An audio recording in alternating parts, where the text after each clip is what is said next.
My name is Stephanie Sanders. I'm the Associate Director of the Kinsey Institute for Research in Sex, Gender, and Reproduction at Indiana University, where I'm also a professor of gender studies.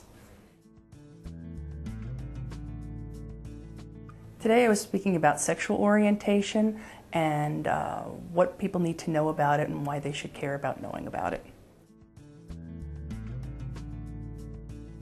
People often assume that a person's identity as heterosexual, homosexual, will indicate their behavioral patterns, but that we find that there are many more people who are behaviorally bisexual than there are people who identify as bisexual, and there are many people who identify as heterosexual who engage in same-sex behaviors.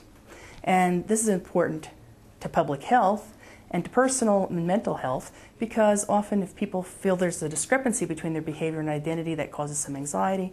Also, if you have hidden behavioral bisexuality and unprotected sex, then the partners of the person engaging in those acts may be at risk for sexually transmitted infections.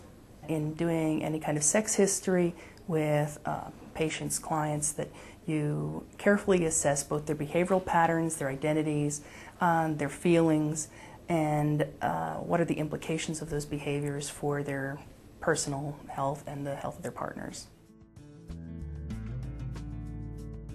One other interesting thing is that many people assume that if a person is gay or lesbian, that they have an inverted gender role or gender identity. In other words, that gay men are effeminate, or that lesbian women are masculine. And so part of my message today was that the gender role and gender identity of people is independent of their sexual orientation.